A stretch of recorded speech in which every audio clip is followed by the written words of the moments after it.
Hello everyone, welcome to KTP classes. This is the demo lecture of engineering drawing. और engineering drawing subject जो है वो PPSC JE civil के exam में आने वाला है। ठीक है, सो उन स्टूडेंट्स पर हम मेनली फोकस्ड होकर यहाँ पर इंजीनियरिंग ड्राइंग के लेक्चर्स जो हैं वो हमने स्पेशली यहाँ पर प्रिपेयर किए हैं। ठीक है, सो जो इंजीनियरिंग ड्राइंग में सिलेबस जो मेंशन है पीपीएससी की साइट पर या नोटिफिकेशन पर, तो उसमें क्या क्या उन्होंने मेंशन किया है। One is lettering and second is dimensioning techniques, third is scales, projections, sections and symbols and conventions. तो ये 6 टॉपिक्स हैं जो इंजीनियरिंग ड्राइंग के सिलेबस में मेंशन्ड है। और मोर देन 60% सिलेबस हम ऑलरेडी कवर कर चुके हैं। मोर देन 60% सिलेबस हम ऑलरेडी कवर कर चुके हैं ऑन आवर ऐप। ठीक है, हमारी ऐप पर हम ऑलरेडी ये सिलेबस कवर कर चुके हैं मोर देन 60%।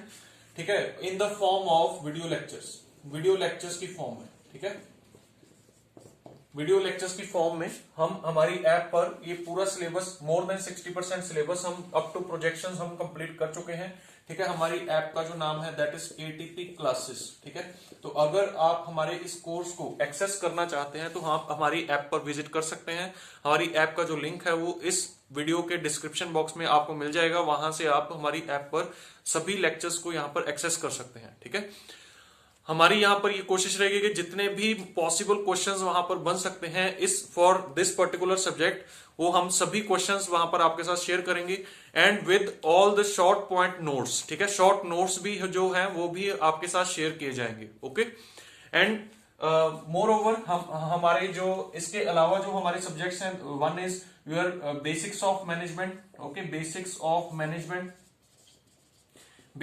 मैनेजमेंट इसको बहुत ही अच्छे से अमरिंदर सर यहाँ पर वीडियो लेक्चर्स यहाँ पर अपलोड कर रहे हैं। इसके अलावा कंस्ट्रक्शन मैनेजमेंट एंड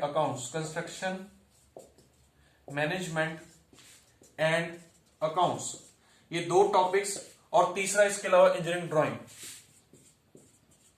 ये 3 topics. Third is engineering drawing.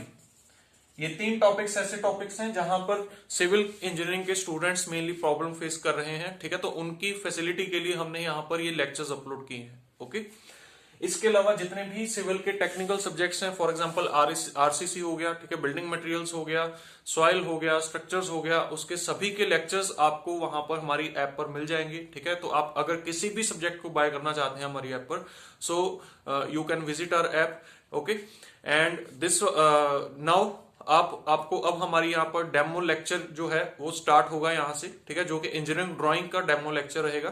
ठीक है, सो आप एक बार डेमो लेक्चर को देखिए, अगर आपको पसंद आता है then visit our app. Okay, so let's start with the demo lecture. So plain scale क्या होता है? Plain scale used to represent either 2 units, clear, या तो 2 यूनिट्स को रिप्रेजेंट करते हैं। देखिए ये चीज आपको इंपॉर्टेंट है क्या ऑब्जेक्टिव क्वेश्चन के लिए। प्लेन स्केल जो है it is used to represent 2 units. Okay, या फिर आप क्या लिखेंगे, or represent 1 unit and its fraction भी बोल सकते हैं या फिर सब डिवीजन भी बोल सकते हैं, सब डिवीजन। ओके, सो ये चीज आपको ध्यान रखनी है। प्लेन स्केल जो है, प्लेन स्केल 2 यूनिट्स को रिप्रेजेंट करने के लिए यूज होता है। फॉर एग्जांपल जैसे आपके पास जो कॉमनली स्केल होता है वो क्या होता है, सेंटीमीटर और एमएम को रिप्रेजेंट करता है। क्या 2 यूनिट्स यहां पर डिस्कस हो रहे हैं एक स्केल में, सेंटीमीटर और एमएम। जो आपके पास 15 सेंटीमीटर का स्केल होता है उसमें एक यूनिट सेंटीमीटर होता है और दूसरा क्या होता है, एमएम। तो it is a plain scale. Okay, दूसरी चीज इसमें रिप्रेजेंटेशन, ये एक चीज और भी रिप्रेजेंट कर सकता है प्लेन स्केल। एक चीज और क्या रिप्रेजेंट कर सकता है, देखिए फॉर एग्जांपल सेंटीमीटर के साथ उसका fraction, sub division, centimetre and it's sub division. जैसे देखिए फॉर एग्जांपल ये आपके पास एक स्केल है 15 सेंटीमीटर का, इसमें ये दिस इज 1 सेंटीमीटर। ओके, ठीक है, अब इसमें आगे फर्दर 10 डिविजन होती हैं। ठीक है, आगे फर्दर 10 डिविजन होती है and 1 division is equal to 1 mm। क्या मैं ये भी बोल सकता हूं कि 1 mm is equal to 0.1 centimeter and this is the fraction of centimeter. Clear, ये एक फ्रैक्शन है सेंटीमीटर का. तो इट मींस आप चाहे इस तरीके से बोल लो चाहे इस तरीके से बोल लो, बात तो सेम है. आपने फ्रैक्शन को क्या बोल दिया, फ्रैक्शन को mm बोल दिया. ठीक है, एक फ्रैक्शन को 1 mm बोल दिया. ठीक है, अगर उसको सिंपली फ्रैक्शन ही रहने दें तो ये चीज बन रही है. ठीक है, अदरवाइज 2 यूनिट्स बन रहे हैं. ठीक है, क्लियर. इसको हम ये भी तो लिख सकते हैं 1 centimetre is equal to 10 mm. हमने 1 सेंटीमीटर को 10 mm में डिवाइड किया. ठीक है, this is 1 centimetre, let us से दिस इज 1 सेंटीमीटर. 1 सेंटीमीटर को हमने कितने में डिवाइड किया, 10 mm में डिवाइड किया, 10 mm में डिवाइड किया. ठीक है, 1 mm जो है it is a fraction of centimetre which is सब डिवीजन ऑफ सेंटीमीटर. हम बोल सकते हैं 1 mm जो है वो सेंटीमीटर का फ्रैक्शन भी बोल सकते हो या फिर उसको क्या बोल सकते हो, सब डिवीजन ऑफ सेंटीमीटर. तो इट मींस आप क्या बोल सकते हो कि 1 mm is equal to 0.1 centimetre. ठीक है, क्लियर. तो इसीलिए इसको हम इस तरीके से भी लिख सकते हैं या फिर इस तरीके से भी लिख सकते हैं. ठीक है, तो दोनों ही चीजें सही हैं इसमें प्लेन स्केल में. ठीक है, ओके. डायगोनल स्केल में क्या होता है, diagonal scale use to represent 3 units. देखिए यहां पर ये चीज इंपॉर्टेंट है. ठीक है, डायगोनल स्केल जो है ये 3 यूनिट्स को रिप्रेजेंट करता है. Very very important. ठीक है, बहुत इंपॉर्टेंट चीज है. ठीक है, 3 यूनिट्स को रिप्रेजेंट करता है. 3 यूनिट्स कौन से, जैसे फॉर एग्जांपल मीटर के साथ डेसीमीटर भी कर दिया और सेंटीमीटर भी कर दिया. ठीक है, तो 3 यूनिट्स एक ही स्केल में दिख रहे हैं. क्लियर, ऐसा हो सकता है. या फिर मीटर के साथ, या ऐसा बोल लीजिए decimetre then centimetre then m, क्या ऐसा भी हो सकता है. क्लियर, क्या तो 3 यूनिट्स एक ही स्केल में रिप्रेजेंट हो रहे हैं डायगोनल स्केल में. क्लियर, कैसे होते हैं वो आगे देखेंगे. ठीक है, क्लियर. वो पूरा डिटेल में हम जब डायगोनल स्केल पढ़ेंगे तब कंस्ट्रक्शन भी देखेंगे उसका और कैसे बनता है वो भी देखेंगे. क्लियर, ठीक है. या फिर आप इसमें क्या बोल सकते हैं, और एक चीज और लिख सकते हैं यहां पर. देखिए मैं ये चीज इरेज कर रहा हूं, 3 यूनिट्स और a unit and its fraction. ठीक है, fraction up to 2 decimals.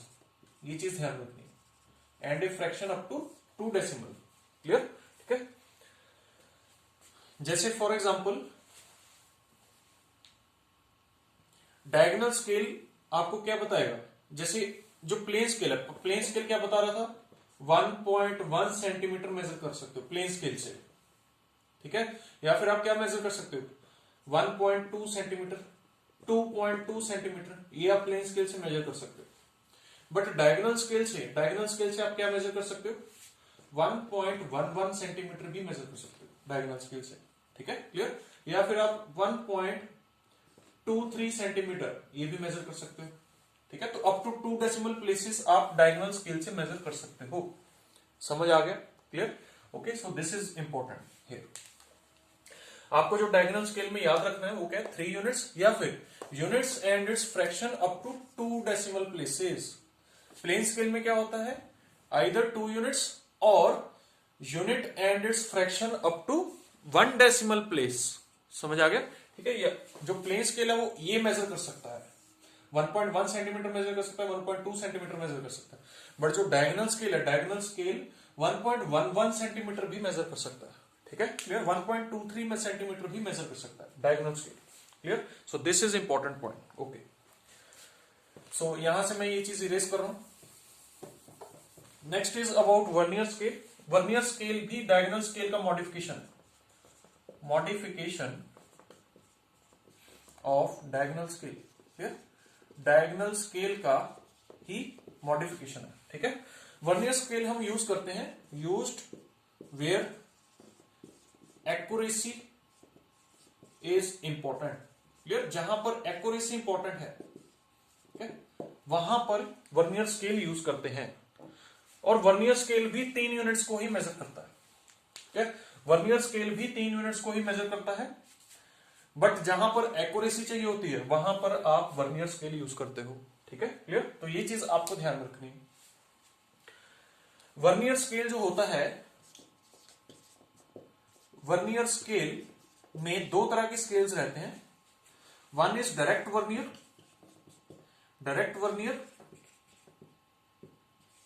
And other is backward vernier, ठीक है। वेरी वेरी इंपॉर्टेंट, दोनों पॉइंट्स बहुत इंपॉर्टेंट है यहाँ पे। डायरेक्ट वर्नियर को हम क्या बोलते हैं? डायरेक्ट वर्नियर को बोलते हैं फॉरवर्ड वर्नियर, ठीक है। और बैकवर्ड वर्नियर को हम बोलते हैं retrograde vernier, very very important point. Retrograde vernier is backward vernier, forward vernier is direct vernier. Clear, ठीक है। डायरेक्ट वर्नियर क्या होता है? Direct vernier is based on n-1 rule and backward vernier is based on n+1 rule. Very very important point. Okay, ध्यान में रखना है, ठीक है। Based on n-1 rule is forward vernier and based on n+1 rule is backward vernier. Clear, ठीक है। Okay, based on n+1 rule and based on n-1 rule, ठीक है। सो ये आपको ध्यान में रखना है वर्नियर स्केल के बारे में, ठीक है। एक चीज जो और यहां पर आप नोट कर सकते हो वर्नियर स्केल के लिए, वर्नियर स्केल का लीस्ट काउंट जो होता है that is equal to 1/n, 1/n, ठीक है। This is the least count of vernier scale. Clear, 1/n। Okay, so very very important. Next is comparative scale. Comparative scale क्या है? Simply दो scales का combination है, ठीक है। इसमें आपने एक चीज ध्यान रखनी है, कंपैरेटिव स्केल में scales having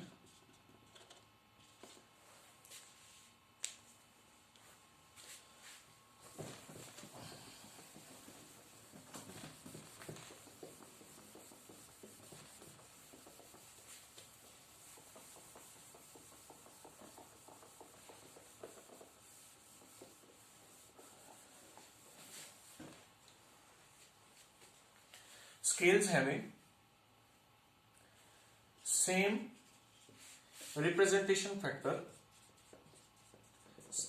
having same representation factor, and graduated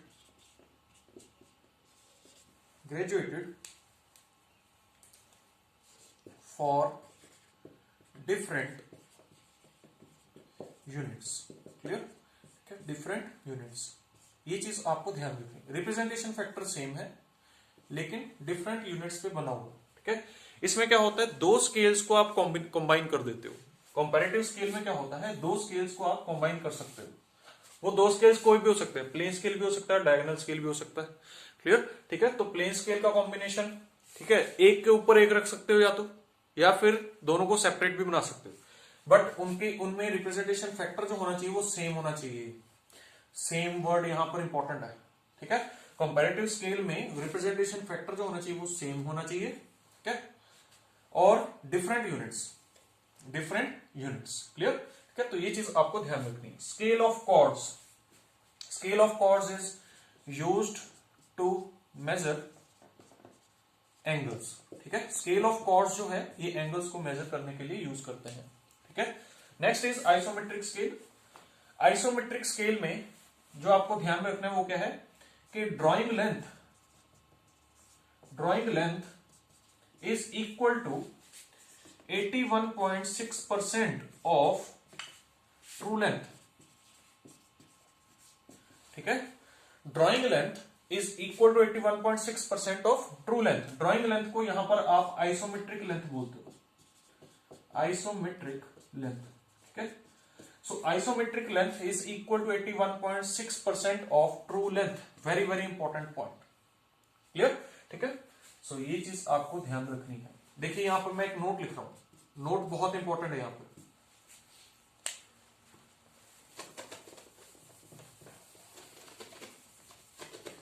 note लिख रहा हूं आइसोमेट्रिक स्केल के बारे में। देखिए isometric view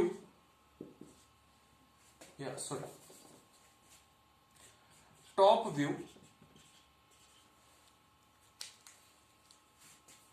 of top face of cube in isometric view is a rhombus. Okay, top face of cube in isometric view is a rhombus. ठीक है, clear. और rhombus क्या, rhombus of length equal to 81.6% of true length of cube. ठीक है, कोई cube है, for example अगर एक क्यूब है, आपको क्यूब पता है, क्यूब की ड्राइंग कैसे होती है। देखिए ये क्यूब है, क्यूब की लेंथ होती है ए। ठीक है, क्लियर, लेंथ ब्रेड्थ हाइट तीनों ही सेम ए लेंथ है। ठीक है, तो एक क्यूब का अगर आप आइसोमेट्रिक व्यू बनाते हो, एक क्यूब का अगर आप आइसोमेट्रिक व्यू बनाते हो, तो आइसोमेट्रिक व्यू में जो इसका टॉप फेस है, देखिए ये वाला टॉप फेस, ठीक है, तो टॉप फेस आइसोमेट्रिक व्यू में एक रोम्बस की तरह दिखेगा इस तरीके से। आइसोमेट्रिक व्यू में जो टॉप फेस है वो एक रोम्बस की तरह दिखेगा। ठीक है, इस तरीके से दिखेगा, क्लियर। ये इसका टॉप फेस है, तो ये एक रोम्बस की तरह दिखेगा, रोम्बस।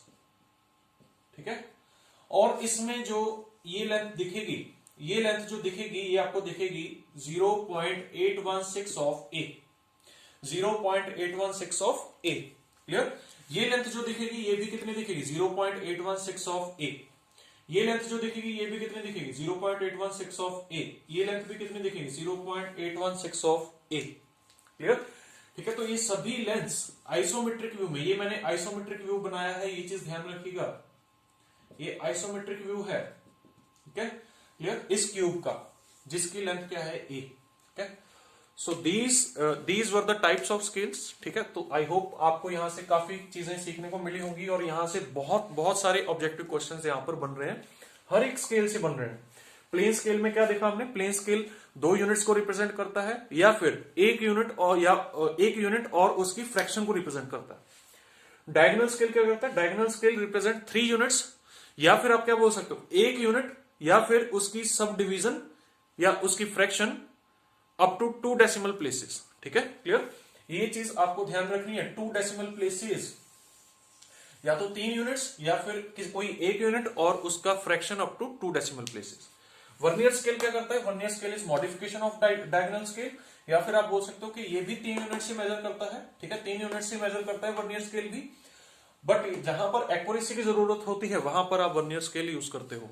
ठीक है, क्लियर। और वर्नियर स्केल की मैंने आगे फर्दर कैटेगरीज भी बताई। एक होता है फॉरवर्ड वर्नियर, जिसको आप डायरेक्ट वर्नियर बोलते हो, and it is based on n-1 rule. And एक होता है backward vernier which is called retrograde vernier. ठीक है, और which is based on n+1 rule. ठीक है, और लीस्ट काउंट मैंने बताया 1/n। ठीक है, वहां पर मैंने n नहीं बताया। n क्या होता है, n इज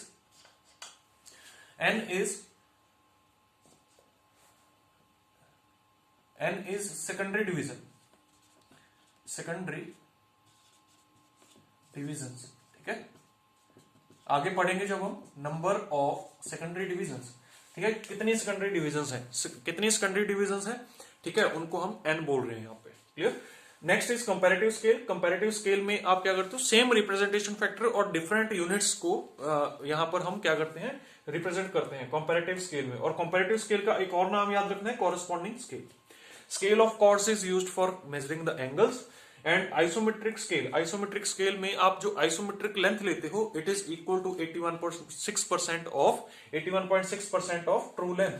ठीक है, और इसमें एक नोट ध्यान में रखना है कि क्यूब का जो टॉप सरफेस होता है, टॉप सरफेस का आइसोमेट्रिक व्यू जो बनता है, उसमें वो एक रोम्बस की तरह दिखता है, जिसकी लेंथ क्या होती है, 0.816 of the true length of the cube. So these are the very important points जो कि ऑब्जेक्टिव क्वेश्चंस में पूछे जा सकते हैं, clear. So in the next video we will discuss the types of all the scales, ठीक है, in very detail। ठीक है, so till then thank you।